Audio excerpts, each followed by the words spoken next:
beautiful souls. It's amazing to be back with you. I probably look like I'm in a jungle, right? Well, I had quite a drama. My house flooded, and it has taken me months to get back to some kind of a routine. As you can see, my plants loved the flood. Me? Not so much. Right now, it probably looks like I have a palm tree growing out of my head, but it'll have to do for today. So, I've been thinking a lot about what I would like to say on this video. I mean, who cares, right? Who might want to listen to this person, this supposed starseed, sitting in front of her webcam? What could I possibly have to say that you haven't already heard? 100 different ways, and probably with much more dramatic flair. Well, I don't want to talk about Trump or the latest headlines, sports, or even disclosure. So, what do I want to say? I guess what is foremost in my mind right now is you. You who happen to click on my thumbnail. Now, I'm not under any illusions about who I'm talking to here, because I've always known I'm speaking to the advanced class. That's why I never have to worry about how deeply I might decide to plunge into one of these rather esoteric topics, because I know that's why you come. You and I are just sitting around the kitchen table, sharing coffee and conversation. I don't have to spend any time trying to convince anyone of anything, because I have no interest in doing that. From my perspective, the more open the mind is, the more room there is to learn and grow. So the way I see it, the chances are pretty small that any normal person is going to click on one of my videos, because I don't talk about normal things. So, as I said, I already know who I'm talking to. And the first thing I want to say is, I love you guys. I love you with all my heart and soul. I don't always have the chance to tell others on the planet how deeply I care about them. So, I hope you'll forgive my sentimentality. It's just who I am. In fact, I find it exceedingly disappointing that so many making videos now about the future of humanity ridicule the optimism and open heart of an authentic star being sharing their light through expressing love. Love is the glue. It's what holds the universe together, the body's DNA and cellular structure, the galaxies in space and the planets in their orbits. It's what keeps us safe. It protects us from harm. It's who we are, you and I. Everything is built upon love. So right now, a million thoughts are going through my head. Why am I sitting here in front of the camera? Well, I actually feel pretty strongly that there is a very good reason to make this video. After all, I wouldn't be taking the time and effort of filming this if I weren't urged to share this deep truth. Plus, so far I haven't heard this discussed on this platform yet. So, I figure somebody's got to do it, right? I will say that this premise can be rather complex. So please stay with me to the end to gain the full understanding. So there are several levels to this concept. I'll just start with the simplest. When a divine soul or star being incarnates onto this planet, before they awaken to who they are, to their own power, many of us naturally complain about being here on this hostile world, which I totally understand. I hate it here. I don't want to be here. I want to go home. Yet, realistically, what they're really saying is, I'm trapped in this awful place where I have no power, no choice. I'm a victim. Well, believe it or not, we did all choose to come here.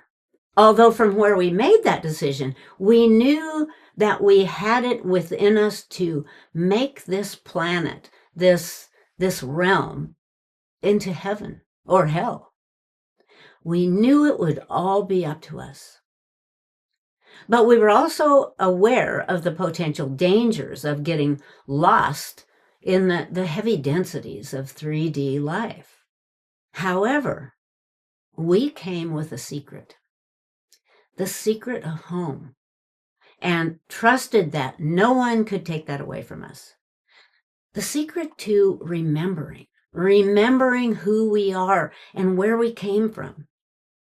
The secret I'm talking about, the very act of intentionally focusing on remembering, brings us into that memory, which can, in this respect, work for us.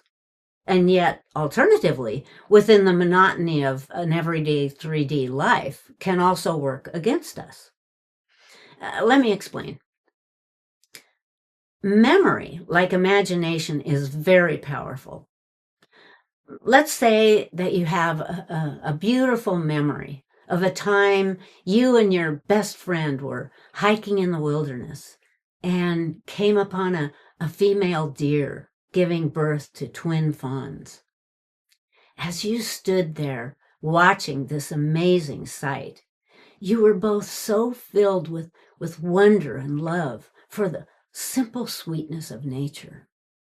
Now, as you are revisiting this event in your memory, your body's vibration returns to that of those original moments. That's why this memory feels so good, taking you back to that happy, carefree day. Now, on the other hand, let's say that you had a traumatic event happen in your life a few years ago, and every time you think back on that memory, you feel anxiety or panic. Your hands begin to shake and your heart pounds.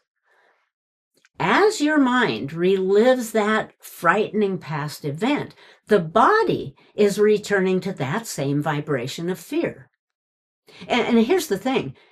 If you get stuck for very long in that memory, the cells of the body can be so affected that they begin rearranging themselves to this heavy, sad occurrence, which can then be the catalyst to illness or disease. Okay, so the secret we all arrived here with is that even though we may not have a conscious memory of where we came from, when we find ways of bringing our physical and mental state to a frequency of deep love and gratitude, we are coming nearer to that familiar resonance of our true self and our true home. One person with a happy heart is closer to home than one resonating disappointment or anger. So when a starseed is so upset to be here on Earth, I hate it here with all of its politics and war, naturally they want to go back home. Yet the challenge most of us came to face and conquer is to do whatever we can do to lift ourselves and as many others as possible to a place most closely resembling the one we came from. A place of kindness and love. And I know this is achievable. The question I get most often is, well, how do we actually do this? And how do we hold it? First, we need to find ways to soothe the body. And there are so many ways to do this. A few that I might just mention here are things like humming a note or a song. Because while you're humming, nothing can get in. And it gives the body enough time to understand that, oh yeah, we're not going to go there.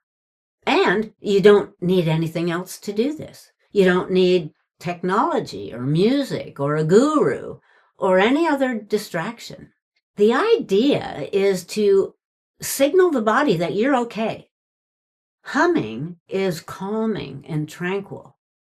I'm sure you've noticed maybe an artist at work or someone working in their garden, humming a tune to themselves in complete bliss. You can also use a mantra, like a nonsensical word. It doesn't have to mean anything. In fact, it might be better if it doesn't. One of those times when I myself needed to get back to myself, I went out for a walk.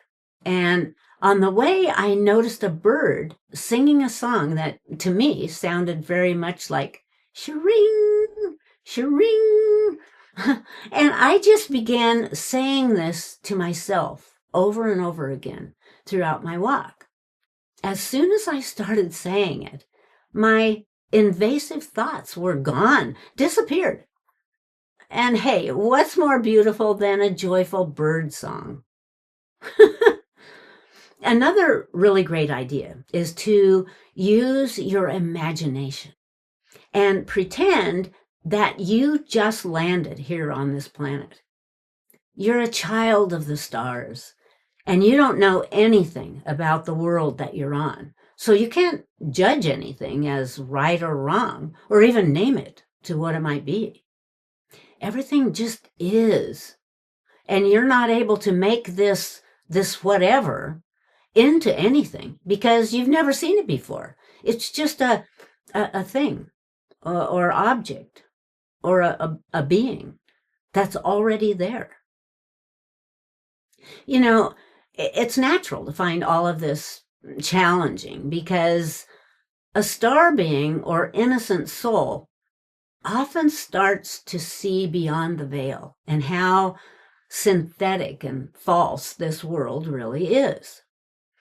Yet oddly, most of humanity seems unaware and often doesn't even question the absurdities of things like the money system, politics, paying taxes. They just follow the rules. Even though this star being can see a better way, they often want to know, yeah, but how do I live it? How do we live this knowledge and be able to trust that what we've learned is even true? How do we trust that anything is really true? Well, I would say, hey, what do we got to lose? It's better than being a zombie or a robot. I feel that the best thing we can do is learn who and what we are. And there's no better time to start this journey than now. It's all about self-discovery. And every choice we make, every idea, every action begins to answer those questions and define who and what we are. We soon learn through observation what we don't want to be. And then what comes more obvious is what we do want to become. Naturally, this may take some time and determination on our part. But believe me, once we make the intention, it's all downhill from then on.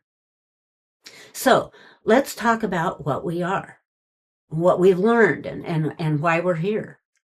There are many videos on this channel about these topics, but for this discussion, let's go back and just review a couple of things.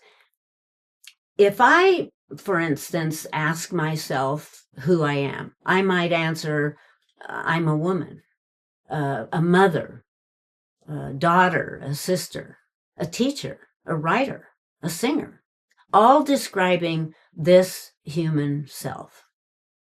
However, this is only a costume worn for the temporary role chosen for the Earth game that I came here to play in this experiment. So what are we really? Well, what we truly are is divine consciousness, a source energy being of pure love and light. We are divine thought, an idea born from the mind of God. the Creator. We've lived innumerable lives in countless macrocosms of density and vibration. We've been it all, including as a willing, or maybe unwilling, student in this bizarre Earth school. Some souls for thousands of Earth lives, and some for only one. Why did we do this? How did all this happen?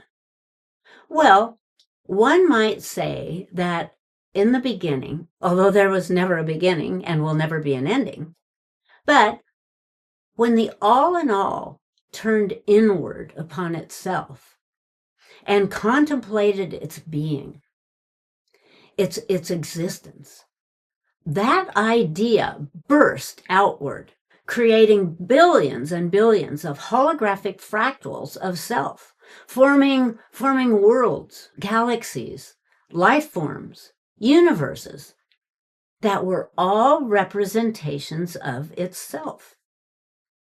Where there was nothing, there was now something. And that's what you are. You've been sent out from God as a fractal that contains all that is. However, now comes the most perplexing part of this concept. When this piece of God, you and I, decides to incarnate on Earth, to take part in this, this weird game, this fractal, now a person, is the full creator of his/her universe. You, as a divine soul, now in a human suit, you are the only one who exists in your story. You are the God spark behind your entire world. Nothing exists but you. As a soul, you know this before you come here and design an intricate plan for your life. For example, you choose those souls who will then take on pivotal roles to accelerate your learning. Friends, enemies, lovers, parents.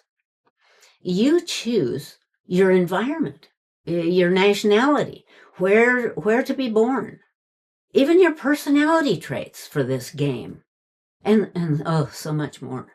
Then you come into the body, either as a walk-in or straight from source as a baby. Now, how is it possible that you are the only one in your universe? Especially because you have all these others in your life. I mean, you may live in a town. You have a mom and a dad, maybe siblings. You go to school with others that you can reach out and touch and interact with. You might get married, have children, and so on. Definitely never alone. So how can you be the only one in your universe? Okay. This entire world is a dream that you are dreaming. All of your surroundings, everything physical, every event and occurrence are all illusions, just as they are in your dreams at night. When you dream at night, you're surrounded by others, but you, your own mind, put them there. And the way the others in your dream behave is made up by you. You dreamed them all. Well, this too is a dream, a simulated world. And you, your consciousness, is the dreamer, the administrator of everyone and everything that is seemingly outside of you. And the environment arranges itself through your point of view, your attitude. So although it seems like the people you interact with have their own ideas, their own reactions and opinions, they are in truth only responding through the role that you have assigned them. The way that they act toward you, what they say to you, is all set up through your own expectations of them. You have established their conduct and behavior through who you are. your assumptions and beliefs and prejudices. You aren't aware of this, of course. Your avatar self is not aware moment by moment of how the other is going to behave or what they're going to say or how they're going to act. Yet everything and everyone in your path is of your own making. You see, this is not a real place, this reality. It is simply waves of potential waiting for a consciousness to organize it through belief. And that energy, the waves of potential, will adapt to your conscious ideas and thoughts. Then your universe arranges itself based upon your instructions as the creator. Always for the greater good, always for your spiritual evolution. Even if you, as the avatar, doesn't like any of it. So you're not a victim to anyone or anything other than your own choices. You came here with a plan, and everything you see around you is a part of that plan. And this is what you have to work with. So the way that people respond to you and those seemingly chance meetings or coincidences are just like those in your dreams at night. The dream just unfolds like a movie that, while you're dreaming, feels real to you. It's a bit like a computer algorithm that sends you videos based on your interest. For example, what appears on your Facebook page or your YouTube page appears from your previous searches, and what you've clicked on shows up again. Believe it or not, every leaf on every tree is there because of you and would not exist if it weren't for your expectations and observations. So what that rude person is saying to you is what you have expected to hear or see from them, because they don't exist. They only exist through your perception of them. The words they speak were projected through your impression about them. You expect that cruel person to say something cruel. The other part of this is that most of those in your world are just extras in your movie, to fill up the scene. By the way, to learn more about this, check out the previous video on this channel called Background People. Some of these people, especially the obnoxious ones, aren't even real. They are just placed into your game to trigger you, to be a constant irritant. That noisy jay that follows you along, screeching at you on your otherwise peaceful stroll. Even the tiny pebble in your shoe. Oh, those little beggar tick seeds that cover your socks and pants when you walk through a grassy field? And you always have the choice. Am I going to let this bother me? Am I going to let this grumpy person ruin my day? Most of these false beings, or NPCs, non-player characters, are just there to trigger you, to be a thorn in your side, an irritant. That mean person is actually speaking words that your expectations put into her mouth. You expected her to say something vicious. And this is because she doesn't really exist. So who is speaking is really you, speaking to yourself. And the more you realize this, as you contemplate your emotions and responses, it helps you to gain a true picture of where you are as a soul. The more experience you gain, you begin to recognize your own hand within each event, each chance meeting with another, the way a person is behaving. The mother who slaps her child And when you see this, you can feel that discomfort in your stomach. That really wakes you up to this as an illusion. No one should behave in that way.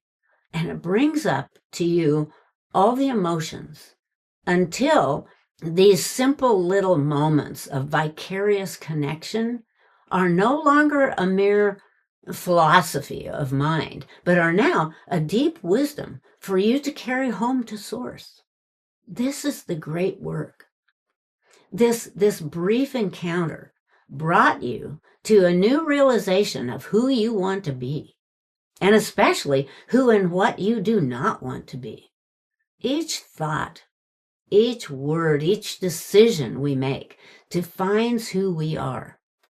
On the other hand, when you get angry, hurt, or upset by something someone does or says, like the cruel lady, you are allowing them to define you through their behavior instead of being able to understand and see them as your great teacher, a mirror which you have set up for yourself to assist you in knowing who you are. You are making known the unknown. Each person in your universe is managed by you. They are puppets within your control, but you don't realize that you're the puppeteer. You're the one holding the strings.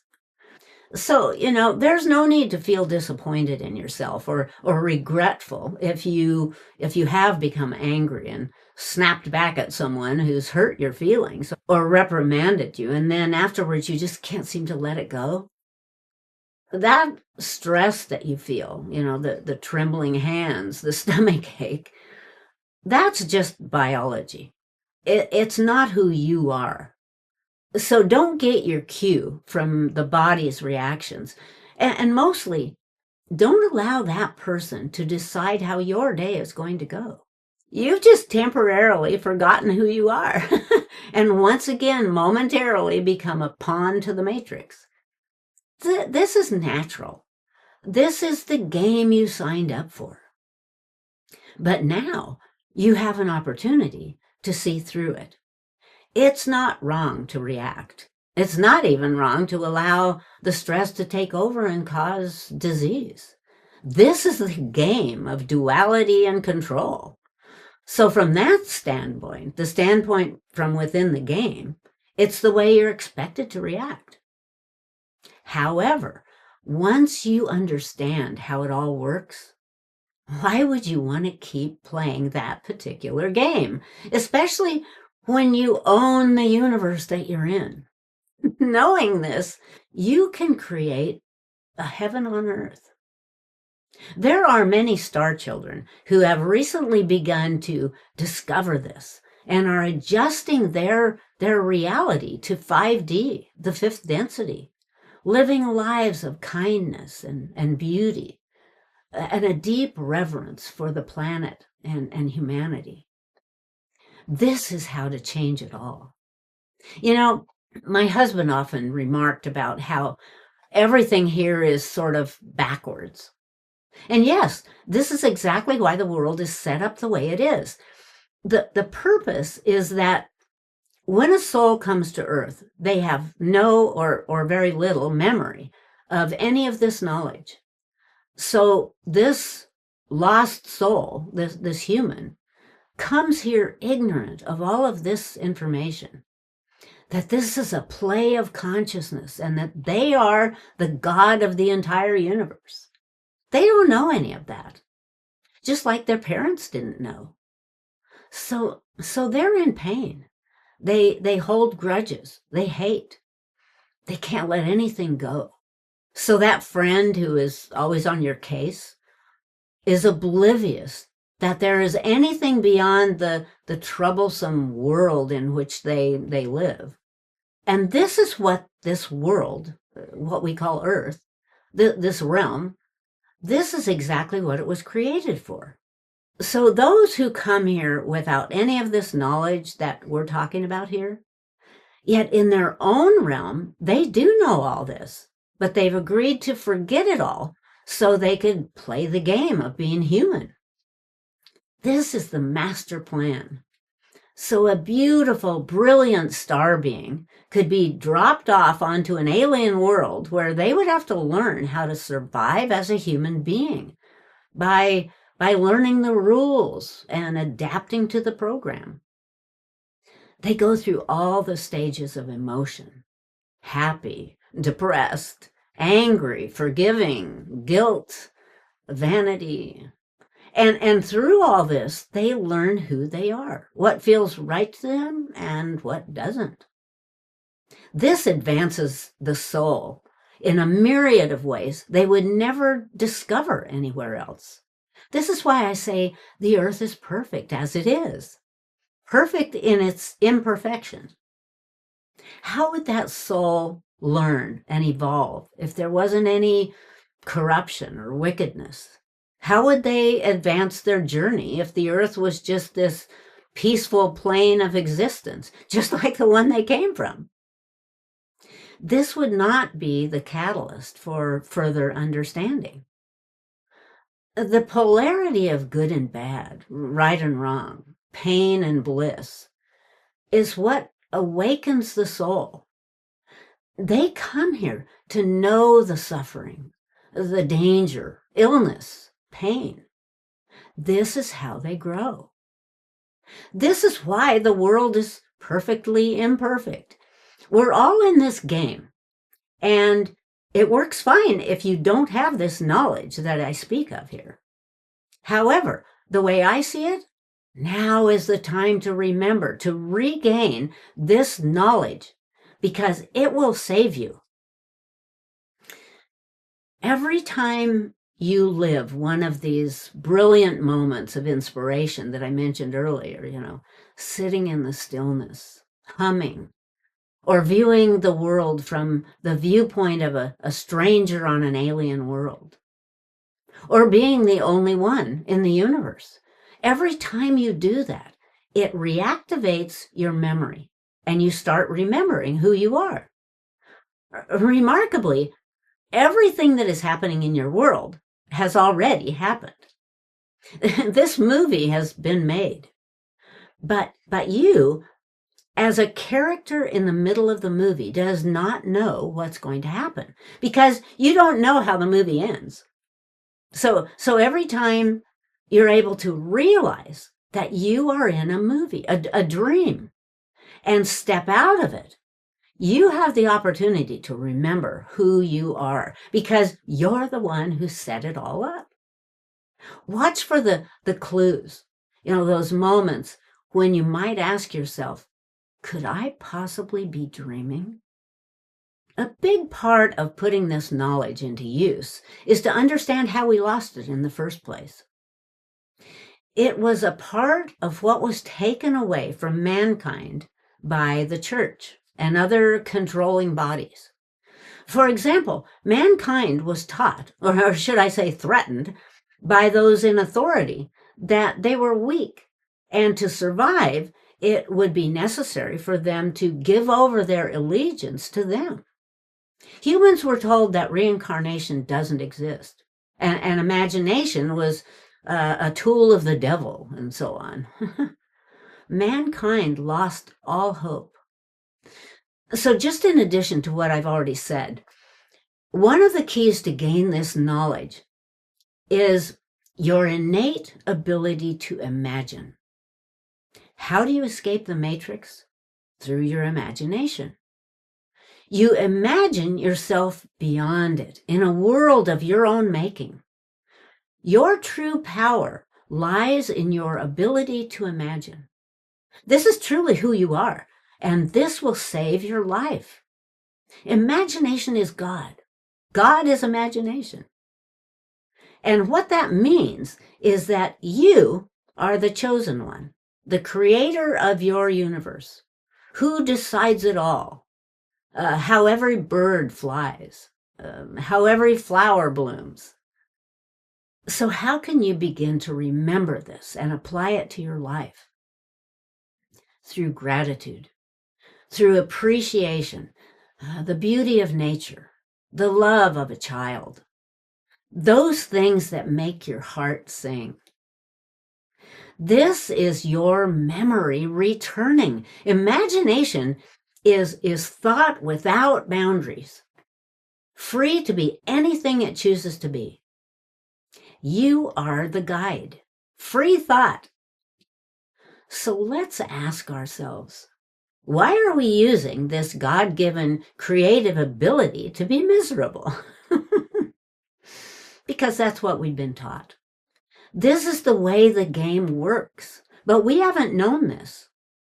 Those who do know this, the great sages, some who ascended, they saw through the veil. And that's all we need to do. And this doesn't take finding a guru and doing rituals 12 hours a day. Just simply realize that nothing in my movie has any real meaning except the meaning I give to it. It's just experience, moment by moment, events passing by. Once we can see through the veil, we are free. We're not in the game anymore. We've bridged that gap, and we're now in a new timeline where the oneness, the void, nirvana are all available. You will start observing instead of being caught up in the drama. You'll begin to realize that everything you see is an opportunity for you to choose how you're going to discern and respond to this person, this event, how each moment is going to make you feel. Each event is only a scene within a movie. It's our reaction to it that makes it valuable. In each scene, we can see dozens of reasons, hundreds of possibilities. How are you going to handle that flat tire in the middle of the dark city? Is it a disaster, a catastrophe, or an opportunity for you to overcome your fears of being caught in traffic and mowed down by an oncoming car? Are you going to be accosted, ambushed? Or is this one of those little magical moments when the universe rescues you and sends you a great teacher or someone who will become a lifelong friend? Every possibility is there for us. Yeah, I guess I went off on a little rant there. What I'm trying to say is that once you see the game for what it is, you can understand that everything is a setup. And once you get that, everything becomes a perfect dance, choreographed by you for your greatest evolution. Now, we're no longer these scared little humans living these boring, mundane lives. Now we have choice. We can live the normal life of a human, but without fear. Now, life as a human is fun. We have people to love, cats to pet, and sunsets to appreciate. We can go fishing and climb mountains or work in the garden, take walks in the trees. And now we can do all that while understanding that it's guided by ourselves, and we can change it at any time. Your discernment, your mastery is beyond the game. Yes, you still interact with others. You go to work, you buy groceries, you play with your dog, but your awareness of who you are and how this universe works is on a totally different level. That grocery clerk doesn't necessarily know that. The mailman might not know that, but you know that. In other words, when you stand in the line at the grocery store, you are now aware that that cashier is most likely in the game and sees life the way you once did, or the way your neighbor does, or your mother. And compassion fills your heart, and you remember the depression, the disappointment, the sadness, And all you want to do is make her feel a little bit better in some way. A kind word, a smile. This is a consensual universe, one in which there are certain laws and restrictions. For example, most humans are not able to jump 30 feet straight up in the air or fly. We agreed to these laws before we came into life here. However, now that you get it, you can now see it all through the heart, through love, and use your imagination to go beyond the rules. The only restrictions you come up against are your own beliefs. Once you see beyond the veil, this is where the magic lies, the bliss. You can now play with the energies and make things happen. You can now see how malleable reality can be, that matter is easily influenced by goodness, by love. Once you give yourself permission to be the master of your surroundings, you truly are. And many things that were once caught inside the laws of the matrix are now freed. You're able to teleport, to levitate. You're telepathic. You can send light to others and watch them shine. You can now change everything. The gloomy gas attendant, the grumpy neighbor, the behavior of the other driver, just by loving them. The universe is yours, and all you had to do is to know who you are. Through this knowledge, change yourself and you change the world. So the bottom line, once we know we live in a game, a dream, do we want to keep living that same game? That game was chosen to awaken you. Once you're awake, you don't need those irritants, those tragedies, those miseries. Now we can change the game into one that provides us with a peaceful mind, with wonderful adventures and joy-filled events. Now it's all on us. And the more we take responsibility for our reactions and our choices, the closer we are to remembering who we are and where we came from. This is our escape from a dense world of control into one of freedom and joy. All right, for those of you who are still with me, thank you. See you soon, guys. Bye.